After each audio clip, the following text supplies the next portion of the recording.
Hello everyone, very warm welcome to ITLS Academy. I hope you all are good and fine. So our today's lecture is sterilization control and sterility assurance. This is continuation part of this particular topic. This is part 2 and we will continue our left out topics in this video.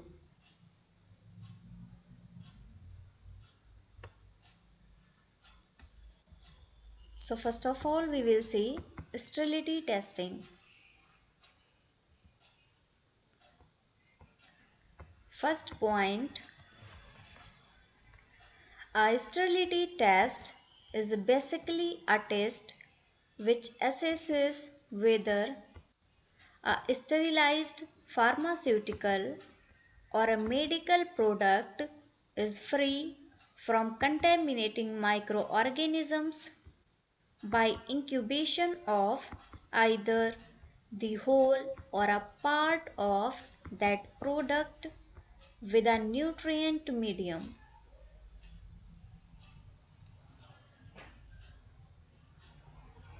Furthermore, by its very nature, such a test is a statistical process in which of a batch is randomly sampled and the chances of the batch being passed for use then depends on the sample passing the sterility test.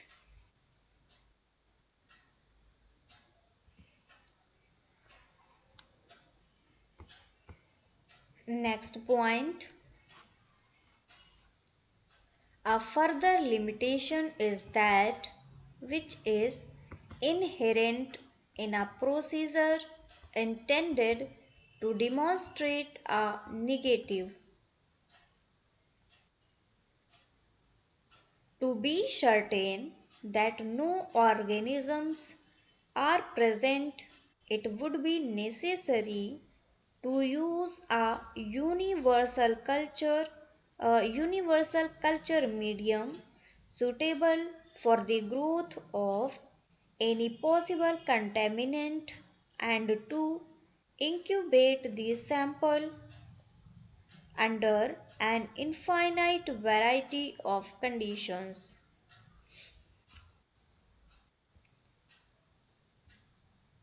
Next point is the sterility test does have an important application in monitoring the microbiological quality of a filter sterilized. Aseptically filled products and does offer a final check on terminally sterilized articles. The principles of these tests we are going to discuss in today's video. So let's start.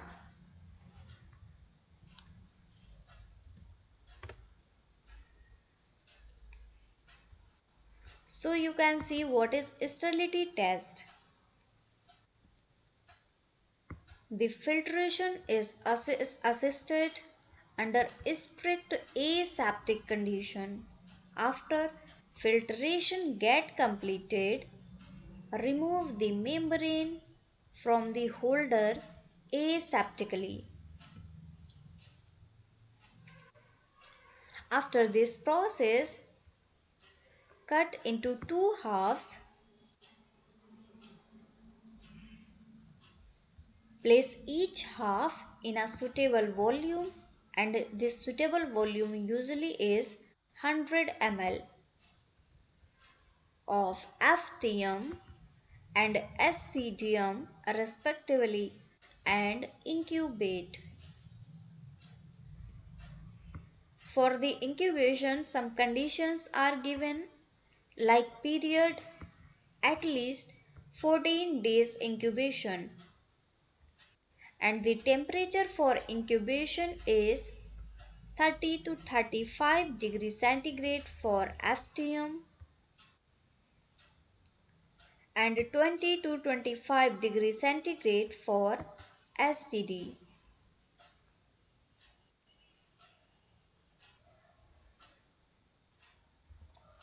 You can see sterilized products are shown in this picture.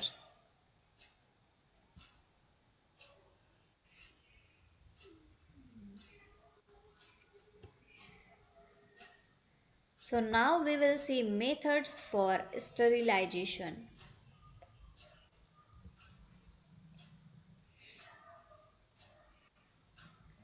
There are three alternative methods available when conducting sterility test. The very first method,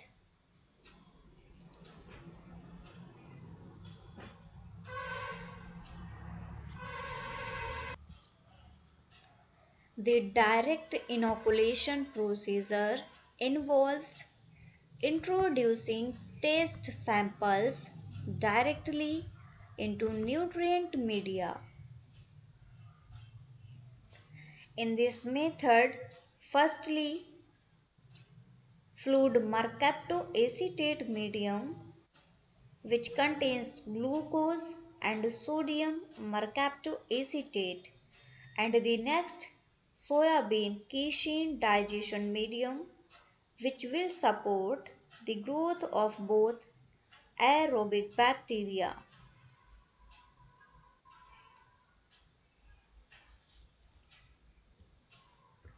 For the next method, membrane filtration is the technique recommended by most pharmacopoeias, and this involves filtration of fluids through a sterile membrane filter.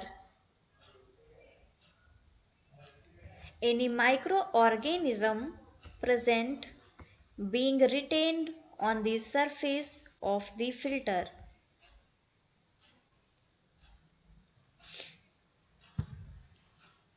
Water-soluble solids can be dissolved in a suitable diluent and processed in this way. If we talk about the third method, a sensitive method for detecting low levels of contamination in intravenous infusion fluid. This involves the addition of a concentrated culture medium to the fluid in its original container, such that the resultant mixture is equivalent to single strength culture medium. With the techniques discussed above, the media employed should previously have been assessed for nutritive or growth supporting properties and lack a toxicity of using specified organisms.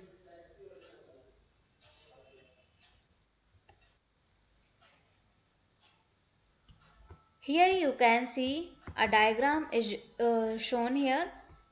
This diagram is for the isolator and isolator used for sterility testing. This diagram is showing the operator works within the hood, which is suspended inside the cubicle.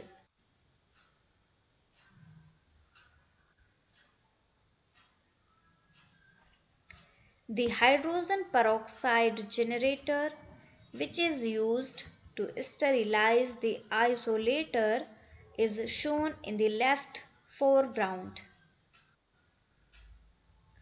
and the pic is taken of SmithKline Beecham Pharmaceuticals.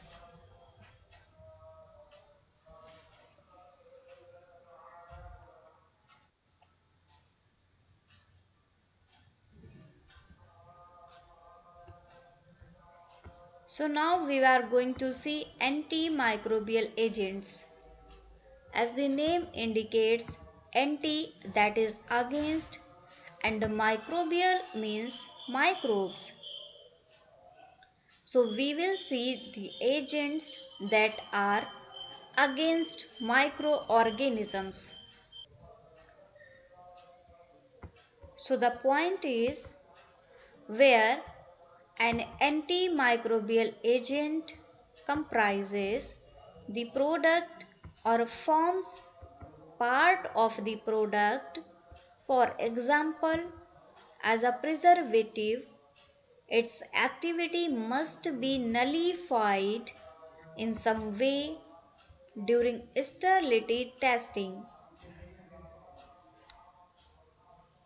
so that an inhibitory action in preventing the growth of any contaminating microorganisms is overcome.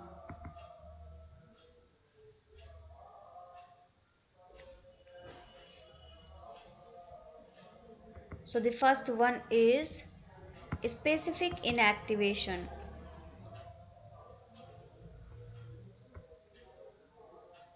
An appropriate inactivating or neutralizing agent is incorporated into the culture media. Encouraging results have been obtained by the use of antibiotic absorbing reagents.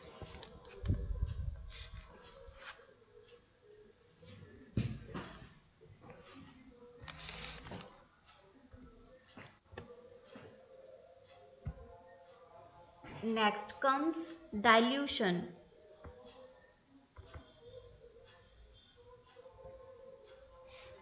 The antimicrobial agent is diluted in the culture medium to a level at which it ceases to have any activity.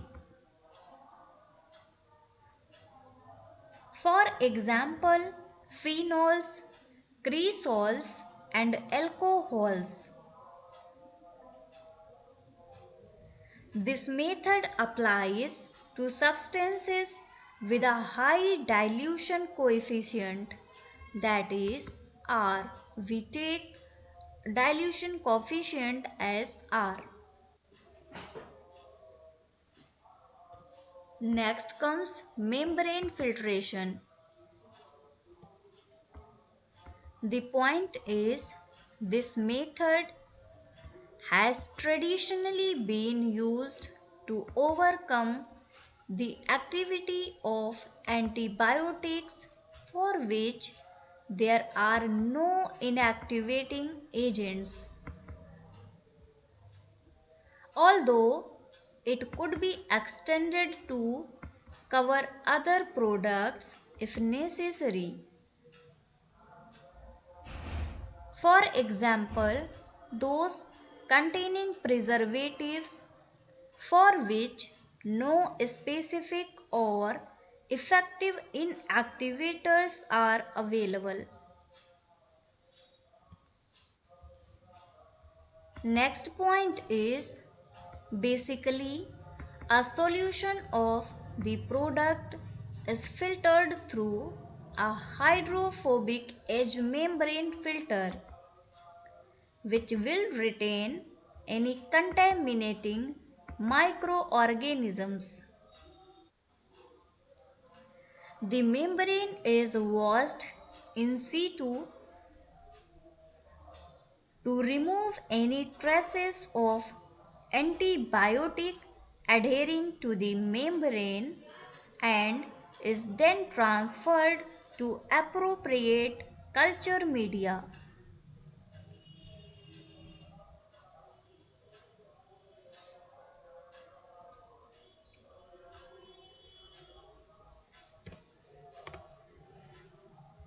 So now we will see what is positive control. The very first point in positive control is it is essential to show that microorganisms will actually grow under the conditions of the test.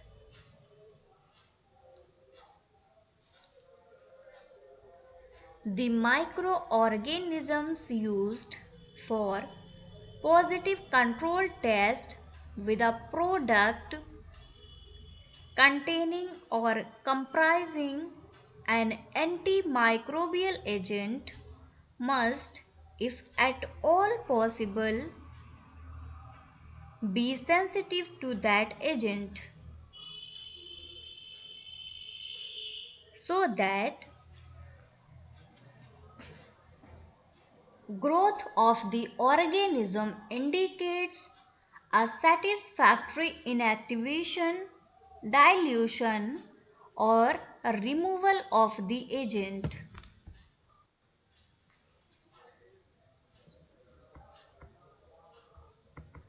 Next point is in practice a positive control, that is media with added test sample, and a negative control, that is media without added test sample, are inoculated simultaneously, and the rate and extent of growth arising in each should be similar. However, the negative control without the test sample in effect exactly the same as the nutritive properties control. Next point in positive control is all the controls may be conducted either before or in parallel with the test itself, providing that the same batches of media are used for both. The test is recommenced as if for the first time. It is important to recognize that the terms recommenced and retest have different meanings. A retest may, under certain circumstances, be performed when the first and exceptionally even the second valid test shows signs of product contamination.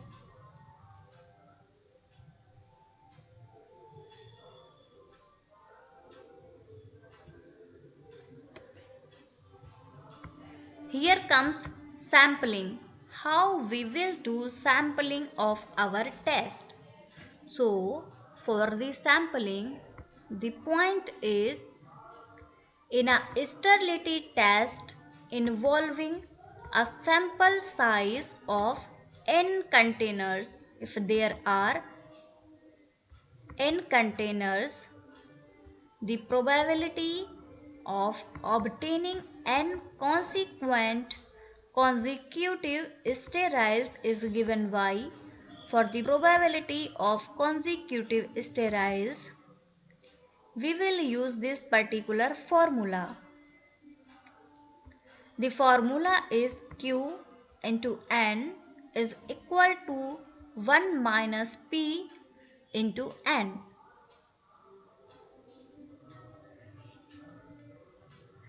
Test cannot detect low levels of contamination, and as the sample size increases, the probability of batch being passed as sterile decreases.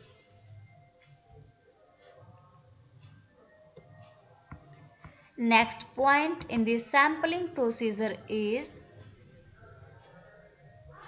sterility test can only show that a proportion of the product in a batch is sterile.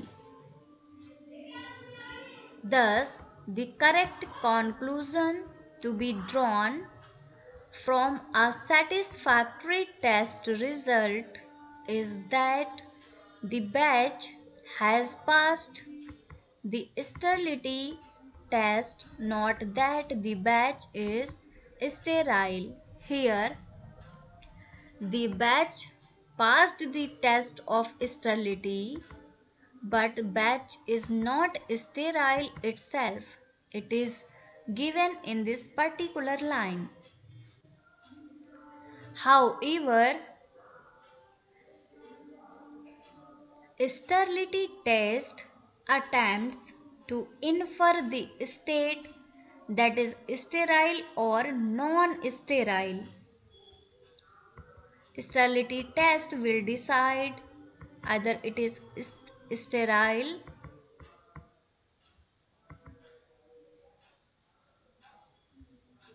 or this is non-sterile.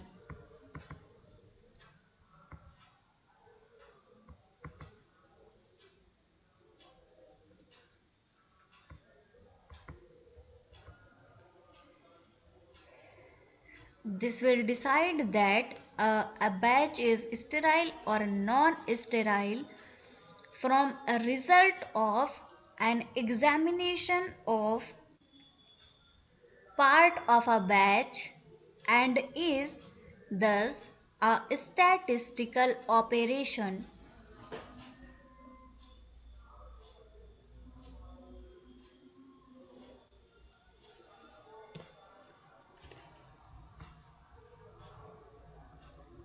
So now we will see conclusions of this particular test.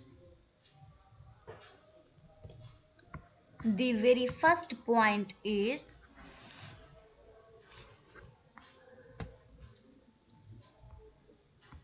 the techniques discussed in this chapter comprise an attempt to achieve as far as possible the continuous monitoring of a particular sterilization process.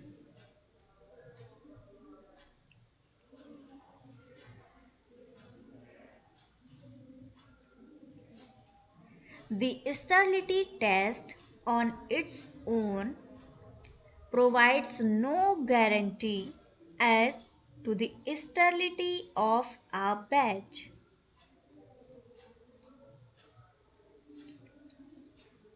However, it is an additional check, and continued compliance with the test dose give confidence as to the efficacy of a sterilization or aseptic process.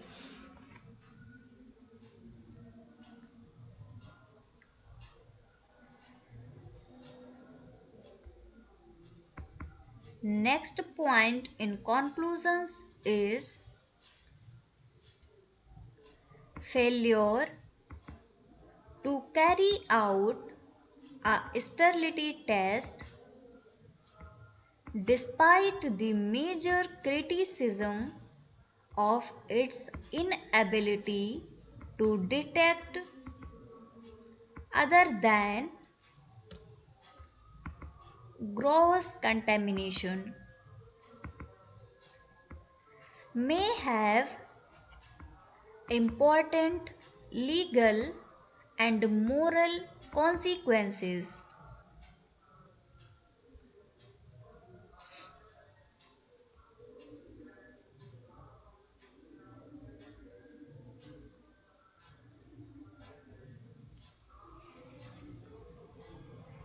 So here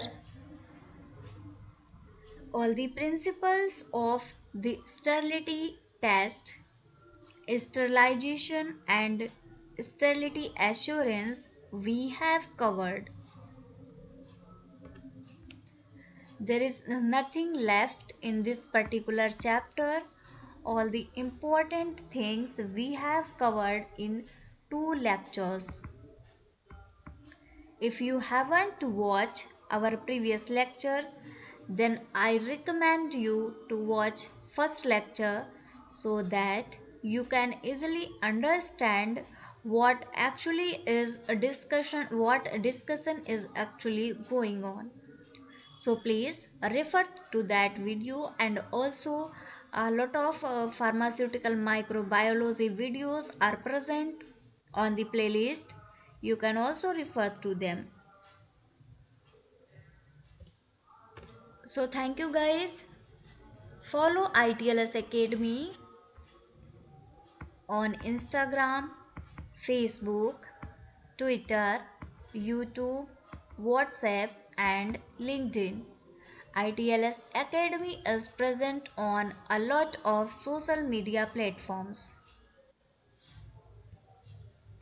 For the latest videos and updates from the ITLS Academy, you can subscribe to our channel ITLS Academy.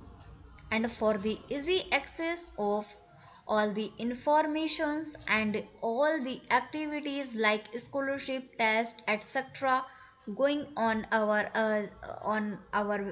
academy, you can get app of ITLS Academy from Google Play Store. It is available on Google Play. So thank you for watching. If you liked this video, then like it, share with your friends, and also subscribe our channel ITLS Academy. For any kind of help or for any query, you can call us our helpline number, that is 7080-833-450. You can also reach us on our website, that is www.itlsacademy.com. Thank you very much again for watching this video.